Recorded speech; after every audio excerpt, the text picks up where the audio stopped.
당신이 돈을 잃은 건 남편의 기운을 갉아먹었기 때문이야. 조상의 원한이 당신을 통해서 가족에게 옮겨가고 있어. 오늘도 여러분과 함께할 수 있어서 감사합니다.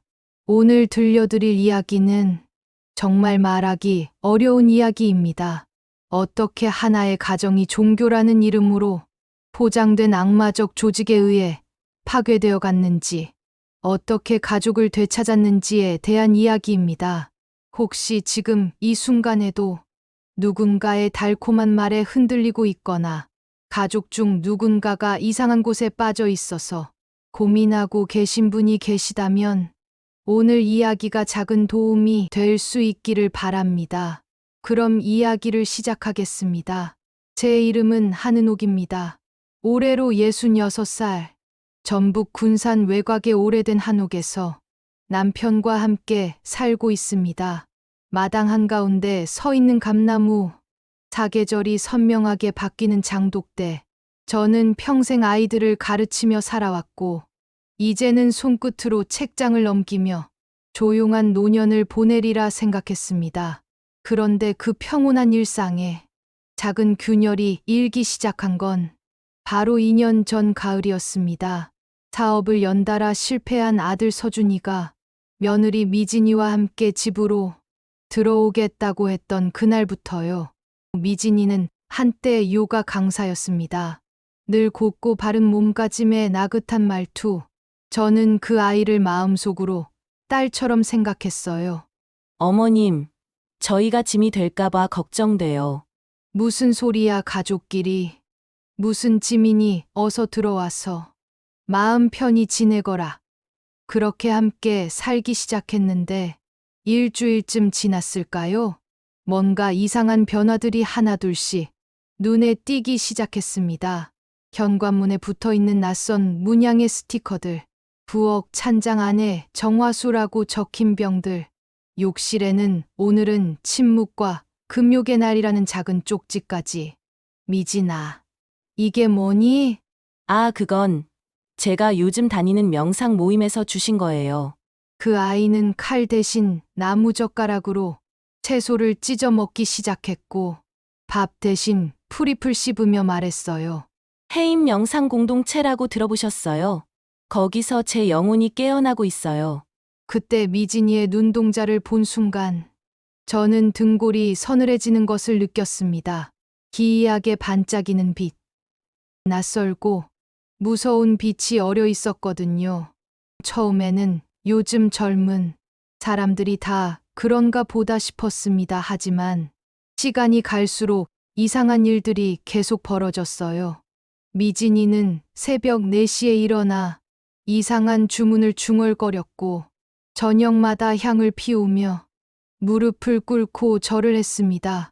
그것도 1시간씩이나요. 미진아, 너무 과한 것 같지 않니? 어머님, 이건 우리 가족을 위한 일이에요. 지금 우리 집에 조상의 업장이 심하게 끼어 있어서 그것 때문에 서준 오빠 사업이 자꾸 망하는 거라고 했어요. 저는 깜짝 놀랐습니다.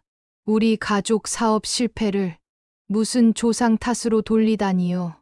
그런 헛소리 믿지 마라. 사업이 망한 건 준비가 부족해서지. 무슨 조상 탓이니? 하지만 미진이는 고개를 저으며 말했어요. 선생님 말씀으론 제가 이 집안에 나쁜 기운을 다 끌어들였다고 해요. 그래서 제가 더 열심히 해서 그 기운을 정화시켜야 한다고. 그 순간 저는 알았습니다. 이 아이가 뭔가에 완전히 세뇌당해 있다는 것을요. 나중에야 들은 이야기지만 미진이가 그 조직에 빠지게 된 과정은 이랬습니다. 서준이가 2번째 사업이 망하고 대출 독촉 전화가 하루에 10번씩 올 때였어요. 미진이는 공원 벤치에서 혼자 울고 있었다고 합니다. 바로 그때 한 여자가 다가왔다고 해요. 나중에 알고 보니 그 조직의 포교팀 리더였어요. 괜찮으세요? 많이 힘드시죠? 내 남편이 또 사업을 망쳤어요. 저는 어떻게 해야 할지 모르겠어요. 당신의 실패는 당신 잘못이 아니에요. 조상 업장이 얽혀서 그런 거예요. 우린 그걸 풀어줄 수 있어요. 그 말 한마디에 미진이는 가슴속 무너져 있던 자존심이 와르르 주저앉았다고 했습니다. 누군가가 처음으로 당신 잘못이 아니다라고 말해준 거였거든요. 그 순간부터 미진이의 사고체계는 서서히 그들 손에 넘어가기 시작했던 겁니다. 처음 몇 번의 명상 모임에서 그들은 미진이에게 끝없는 죄책감을 주입했습니다. 당신이 돈을 잃은 건 남편의 기운을 갉아먹었기 때문이에요. 조상의 원한이 당신을 통해서 가족에게 옮겨가고 있어요. 당신이 지금까지 살아온 방식 자체가 잘못된 거예요. 미진이는 처음엔 반박했다고 합니다. 하지만 20명이 넘는 신도들이 모두 고개를 끄덕이며 같은 말을 반복하자 점점 자신이 가족을 망치는 저주받은 존재라는 믿음에 빠져들었어요. 이 죄책감은 그 아이가 어떤 말도 반박하지 못하게 만드는 족쇄가 되었습니다. 거부하면 가족이 파멸한다는 등식을 스스로 세우게 된 거예요. 인지부조화의 늪 시간이 지나면서 미진이는 자신의 선택을 의심하는 순간마다 극심한 혼란에 빠졌습니다. 이 교단이 이상하다는 생각이 떠오를 때면 곧바로 내가 이상한 사람이라 이런 위대한 진리를 못 받아들이는 거야라고 스스로를 탓했어요. 교주가 돈만 밝히는 사기꾼 같다는 생각이 들 때면 그래도 그 덕분에 남편이 웃었잖아. 나쁜 사람일 리 없어라고 스스로 위로했고요. 더 무서운 건 그 아이는 이미 수천만 원을 헌금했고 수개월을 그들과 함께 보냈다는 거였어요. 그 모든 시간과 노력을 부정하는 순간 자신이 어리석게 속은 바보가 되어버린다는 두려움. 그래서 미진이는 오히려 더 열심히 교주를 찬양하고 더 깊이 복종했습니다. 자신의 선택이 옳았다고 믿으려고 했던 거예요. 가장 무서웠던 건 그들이 공포를 습관처럼 학습시켰다는 것입니다. 명상 도중 교주 강혜인은 이런 말을 했다고 해요. 의심하는 순간 조상 영혼이 내 남편의 영혼을 데려간다. 그리고 일부러 미진이가 반박할 때마다 조명을 끄고 신도 전원이 돌연 침묵에 들어갔대요. 몇 분 후 누군가 갑자기 기절한 척 쓰러지고 교주는 속삭였습니다.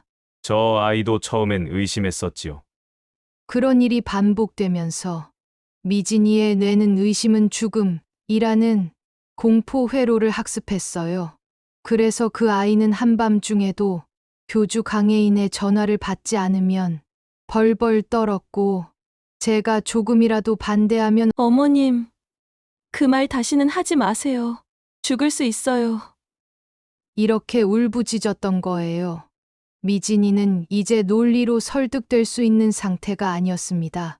감정과 공포로만 움직이는 심리적 포로가 되어 있었거든요. 가장 마음이 아팠던 건 우리 가족이 둘로 나뉘기 시작했다는 거였어요. 서준이는 아내 편을 들었습니다. 엄마, 미진이가 이렇게 열심히 하는데 왜 반대만 해요? 혹시 정말로 효과가 있을지도 모르잖아요. 서준아, 너도 정신 차려. 그게 말이 되니? 아니에요. 실제로 요즘 제가 면접 볼 기회도 생기고 뭔가 달라지고 있어요. 저는 한숨이 나왔습니다. 아들까지 그들의 논리에 말려들고 있었거든요. 반면 둘째 딸 수연이는 완전히 다른 반응을 보였어요. 엄마, 언니가 완전히 미친 것 같아요. 어떻게 저런 사이비 종교에. 수연아, 언니 앞에서 그런 말 하지 마라. 그러면 어떻게 해요? 이대로 놔두면 우리 집 완전히 망가져요. 식탁에서 벌어지는 매일의 신경전.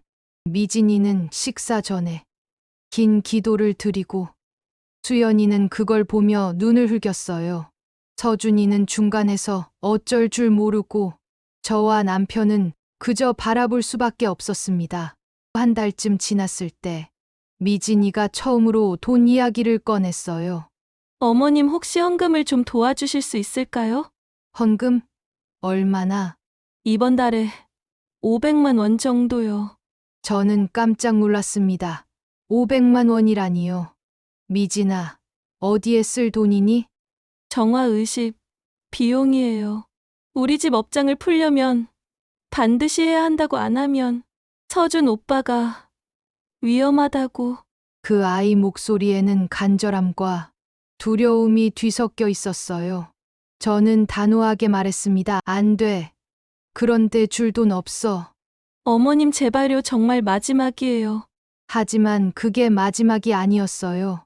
일주일 후에는 1,000만 원, 그 다음 주에는 2천만 원.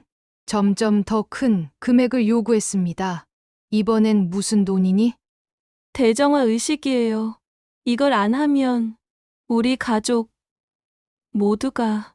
미진이는 말을 잇지 못하고 울음을 터뜨렸어요. 저는 그때 확신했습니다. 이건 종교가 아니라 사기라는 거요. 어느 날 저녁, 미진이가 말했어요. 어머님, 내일 선생님께서 직접 오신다고 해요. 선생님, 네. 강혜인 선생님이요. 우리 가족을 위해 특별히 시간을 내주신대요. 저는 가슴이 두근거렸습니다. 드디어 그 사람을 직접 만나게 되는군요. 이튿날 오후, 정확히 3시에 검은색 승용차 한 대가 우리 집 앞에 멈춰 섰어요. 차에서 내린 남자는 생각보다 평범해 보였습니다. 40대 중반쯤 되어 보이는 정장을 깔끔하게 차려입은 남자. 안녕하세요. 강혜인입니다. 그는 공손하게 인사하며 현관을 들어섰어요. 미진이는 마치 신을 맞이하는 것처럼 깍듯이 절을 했고요. 어머님, 이분이 강 선생님이세요. 네. 안녕하세요. 저는 일단 차를 대접했습니다. 그리고 그와 첫 대화를 나눴어요. 어머님, 정말 좋은 집이시네요. 이 집에서 느껴지는 기운이 특별합니다. 그런가요? 네. 하지만 동시에 무거운 기운도 느껴져요. 아마도 조상님들의 한이 깊이 서려 있는 것 같은데. 그는 집 안을 둘러보며 이상한 말들을 계속했어요. 이 기둥에서는 슬픈 기운이 난다느니, 저 방에서는 원한의 기운이 느껴진다느니, 미진이는 그 말 한마디 한마디에 고개를 끄덕이며 감탄했지만, 저는 솔직히 헛소리로만 들렸어요. 그래서 말인데요. 어머님 이 집을 완전히 정화하려면 얼마가 필요하다는 거죠? 제가 단도직입적으로 물어보자 그의 얼굴에 잠깐 놀란 기색이 스쳤어요. 아, 그런 게 아니라요. 돈으로 해결될 문제가 아닙니다. 다만 정성이 필요하죠. 정성이요? 네. 마음의 정성. 그리고 그 정성을 표현하는 작은 봉헌이요. 결국 돈 이야기였어요. 그는 교묘하게 돌려서 표현했지만 결국 우리 집에서 9천만 원을 내놓으라는 거였습니다. 그 정도 큰 돈은 쉽게 결정할 수 없어요. 물론입니다. 하지만 어머님, 시간이 많지 않습니다. 그때 그의 눈빛이 변했어요. 처음에 온화한 모습은 온데간데 없고 차갑고 날카로운 시선이 저를 뚫어지게 바라봤거든요. 이 집안의 업장이 이미 서준 씨에게 깊이 들어와 있어요. 더 늦기 전에 해결하지 않으면 무슨 일이 일어난다는 거죠? 서준 씨가 위험해질 수 있습니다. 그 말을 들은 미진이가 갑자기 울음을 터뜨렸어요. 어머님, 제발요, 서준 오빠를 살려주세요. 저는 그 순간 이 사람이 얼마나 교묘하고 악랄한지 깨달았습니다. 그날 이후 상황은 급격히 나빠졌어요. 강혜인은 매일 전화를 걸어왔고 미진이를 통해 우리 가족에게 압력을 넣기 시작했습니다. 어머님, 선생님께서 어제 꿈을 꾸셨대요. 서준 오빠가 사고를 당하는 꿈을. 미진아, 그런 헛소리 믿지 마라. 헛소리가 아니에요. 이미 징조가 나타나고 있어요. 어제 서준 오빠가 계단에서 넘어진 것도. 서준이는 실제로 회사 계단에서 발을 헛디뎌 넘어진 적이 있었어요. 그런 사소한 일상의 일들까지도 그들은 자신들의 예언이 맞아떨어진 증거로 사용했습니다. 더 무서운 건 미진이가 점점 더 불안해하고 있다는 거였어요. 어머님 정말 무서워요. 선생님 말이 계속 맞아떨어져요. 이대로 가면 정말 큰일 날 것 같아요. 그 아이는 밤마다 악몽에 시달렸고 낮에도 불안해서 제대로 된 일을 하지 못했어요. 그리고 서준이까지 영향을 받기 시작했습니다. 엄마, 혹시 정말로 우리 집에 뭔가 문제가 있는 건 아닐까요? 요즘 계속 안 좋은 일만 생기거든요. 서준아, 너까지 그런 소리 하면 어떡하니? 아니에요. 근데 정말 이상해요. 면접도 계속 떨어지고, 길에서는 자꾸 부딪히고, 우연의 일치들이 계속 겹치자 서준이도 흔들리기 시작한 거예요. 저는 더 이상 지켜볼 수만은 없었습니다. 남편과 수연이를 불러 가족 회의를 했어요. 이대로는 안 돼. 미진이는 완전히 세뇌당했고 서준이까지 흔들리고 있어. 남편이 한숨을 쉬며 말했어요. 그래도 억지로 막을 수는 없지 않나. 본인들이 원하는 일인데. 여보, 이건 종교가 아니라 자기야, 저 사람들이 우리 가족을 완전히 파탄내려고 하는 거라고 수연이가 거들었어요. 엄마 말이 맞아요. 인터넷에서 찾아보니까 이런 사이비 종교들의 수법이 다 비슷해요. 처음에는 위로하고 희망을 주다가 나중에는 돈을 요구하고 협박하는 거예요. 그럼 어떻게 해야 하지? 일단 증거를 모아야 해요. 수연이의 제안이었어요. 저 사람들이 협박하는 것, 돈을 요구하는 것, 전부 다 기록으로 남겨야 해요. 그래야 나중에 법적으로 대응할 수 있어요. 그렇게 해서 우리 가족의 반격이 시작되었습니다. 수연이는 서울에서 탐정사무소를 운영하는 친구를 통해 전문가의 도움을 받기 시작했어요. 엄마, 이런 사건 전문으로 다루는 변호사님도 있대요. 그분 말로는 최근에 이런 사이비 종교 피해 사례가 정말 많이 늘어나고 있다고 해요. 우리는 먼저 미진이와 강혜인의 대화를 몰래 녹음하기로 했습니다. 작은 녹음기를 거실 화분 뒤에 숨겨두고 미진이가 전화를 받을 때마다 기록을 남겼어요. 선생님, 어머님께서 아직 결심을 못 하시는 것 같아요. 그럼 더 강하게 말해야지. 이번 주 안에 결정이 안 나면 서준 씨에게 정말 큰일이 생길 거라고 해. 네, 알겠어요. 이런 대화들이 매일 반복되었어요. 그리고 더 무서운 건 강혜인이 직접 우리 집을 감시하고 있다는 거였습니다.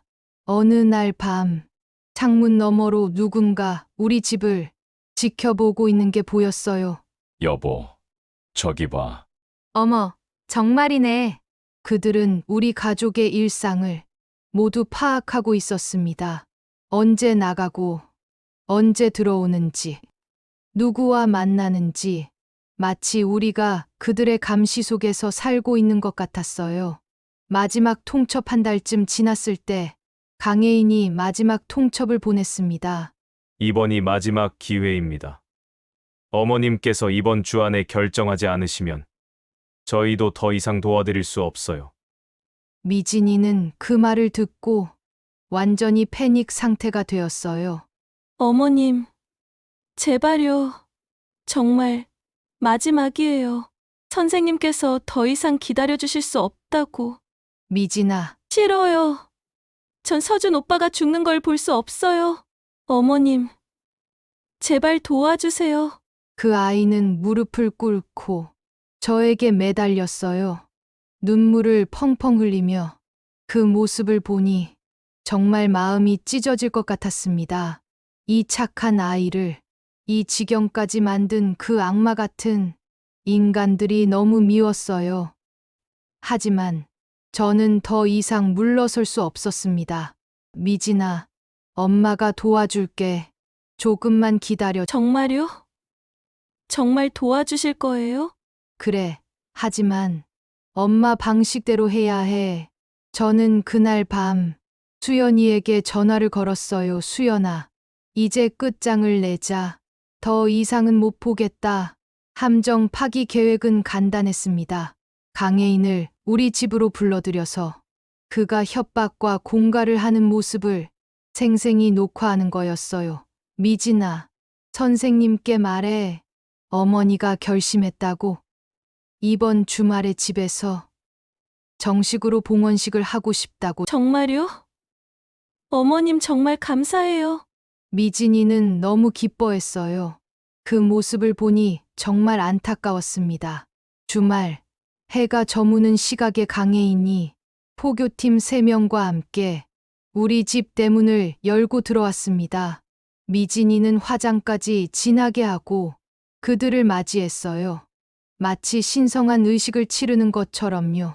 수연이는 미리 집에 와서 방 안에 숨어 있었고 곳곳에 설치된 소형 카메라들이 모든 것을 기록하고 있었습니다. 봉헌 준비는 되셨습니까? 강혜인의 첫마디였어요. 인사도 없이 바로 돈 이야기부터 시작했습니다. 저는 떨리는 손으로 커피를 따르며 대답했어요. 그게 준비하긴 했는데 뭔가 문제가 있으신가요? 그의 목소리에는 이미 불쾌함이 묻어났어요. 사실은 돈이 좀 부족해요. 9천만 원은 너무 큰 금액이라. 그 순간 강혜인의 얼굴이 완전히 돌변했습니다. 어머님, 지금 농담하시는 겁니까? 아니에요. 농담이 아니라. 그럼 이 가문은 끝입니다. 그의 목소리가 차갑게 변했어요. 어머님께서 지금까지 우리가 해드린 모든 노력을 무시하시는 거군요. 좋습니다. 그럼 서준 씨는 이번 주 안에 큰 사고를 당하게 될 겁니다. 뭐라고요? 이미 조상들의 분노가 극에 달했어요. 어머님이 약속을 지키지 않으면 그 벌이 고스란히 서준 씨에게 돌아갑니다.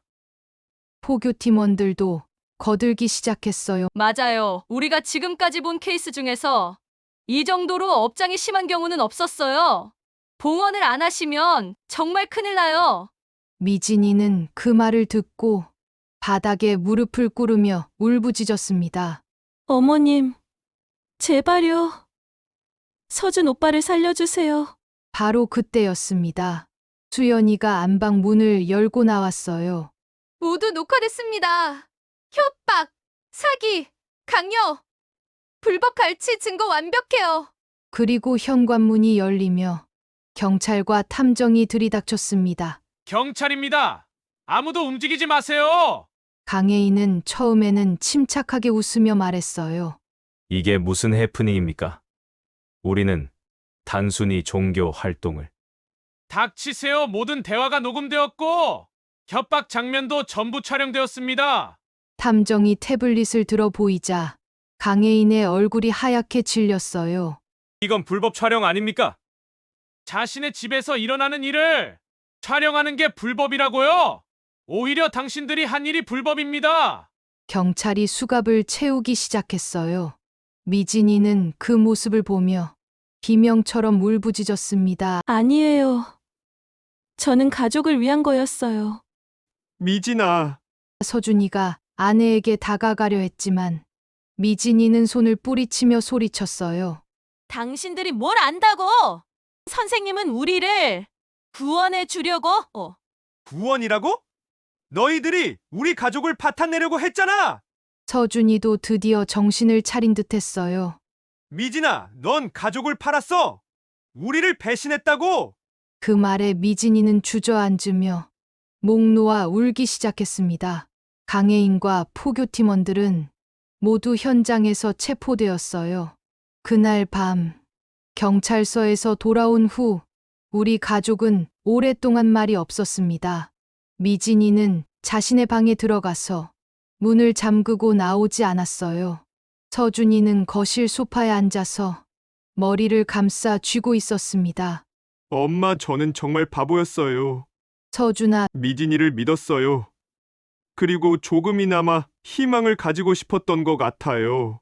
뭔가 마법 같은 일이 일어나서 우리 인생이 바뀔 수 있을 거라고. 저는 아들의 어깨를 토닥여 주었어요. 괜찮다. 이제 다시 시작하면 돼. 하지만 그게 끝이 아니었습니다. 이틀 후 미진이가 갑자기 가방을 싸서 나왔어요. 저 집을 나가겠어요. 미진아, 어디 가는 거니? 모르겠어요. 그냥 여기 있을 수가 없어요. 그 아이는 자신이 저지른 일에 대한 죄책감을 감당할 수 없었던 것 같아요. 선생님이 잡혀갔다고 해서 제 마음이 바뀌는 건 아니에요. 전 아직도 혼란스러워요. 미진아, 그건 어머님, 죄송해요. 정말 죄송해요. 그렇게 미진이는 집을 떠났습니다. 그리고 한 달 후에 서준이에게 이혼 서류를 보내왔어요. 서준이는 처음에는 완전히 무너졌습니다. 아내도 잃고 사업도 실패하고 자존심마저 바닥에 떨어진 상태였거든요. 엄마, 전 이제 어떻게 살아야 할지 모르겠어요. 하지만 신기한 일이 일어났어요. 미진이가 없어진 후 서준이는 오히려 조금씩 달라지기 시작했습니다. 새벽마다 일어나서 이력서를 썼고 작은 회사들의 지원서를 넣기 시작했어요. 엄마, 전 더 이상 기적을 기대하지 않을래요. 그냥 제 힘으로 살아볼게요. 그리고 정말로 한 달 후에 작은 물류회사에 취업하게 되었어요. 첫 월급날 서준이는 제 손에 봉투를 쥐어줬습니다. 저는 그날 처음으로 안도의 눈물을 흘렸어요. 이제야 아들을 되찾았다는 생각이 들었거든요. 우리 집엔 서서히 평온이 찾아왔습니다. 수연이는 주말마다 내려와서 함께 밥을 먹었고 남편은 한옥 마당에서 차를 끓이며 말했어요. 여보, 결국 당신이 우리 가족을 지켜냈어. 아니에요. 우리가 모두 함께 지켜낸 거예요. 서준이는 회사에 적응하면서 점점 더 자신감을 찾아갔어요. 그리고 1년 후에는 새로운 사람을 만나게 되었습니다. 회사 동료인 선아라는 여자분이었는데 조용하고 차분한 분이었어요. 엄마, 이분은 정말 다른 분이에요. 솔직하고 현실적이시고. 저는 서준이의 얼굴에서 오랜만에 진짜 웃음을 볼 수 있었어요. 미진이 소식은 가끔 들려왔어요. 강할머니를 통해서였는데 그 아이는 지금 부산에서 작은 카페를 운영하고 있다고 했어요. 아직도 혼란스러워하는 것 같아요. 가끔 전화해서 울면서 사과하기도 하고 그래도 이제 그 사람들에게서 벗어났으니 다행이야. 강혜인과 포교 팀원들은 사기와 협박, 강요 혐의로 실형을 선고받았습니다. 재판에서 밝혀진 바로는 그들이 지금까지 사기를 친 피해자만 해도 수백 명에 달했어요. 피해 금액은 수백억 원이었고요. 저는 그때서야 우리가 얼마나 큰 위험에서 벗어났는지 깨달았습니다. 다른 피해자들 재판 과정에서 우리와 비슷한 피해를 당한 다른 가족들을 많이 만났어요. 어떤 분은 집까지 팔아서 헌금을 했다가 노숙자가 되었고, 어떤 분은 자식이 그 조직에 빠져서 가족과 절연 상태였어요. 정말 악마 같은 사람들이에요. 어떻게 사람의 마음을 저렇게 가지고 놀 수 있을까요? 모든 분들의 이야기를 들어보니 수법이 거의 똑같았어요. 가장 힘들고 절망적인 순간에 접근해서 위로와 희망을 준 다음 점차 세뇌시켜서 모든 것을 빼앗아 가는 거였죠. 그리고 가족들을 서로 대립시켜서 고립시키는 것까지 정말 치밀하고 악랄한 수법이었어요. 이 모든 일을 겪으면서 제가 깨달은 것들이 있어요. 첫째, 사이비 종교나 사이비 조직들은 항상 우리가 가장 약할 때 접근한다는 것이에요. 실패했을 때, 병에 걸렸을 때, 가족 문제로 고민할 때, 그런 순간에 당신을 도와주겠다며 나타납니다.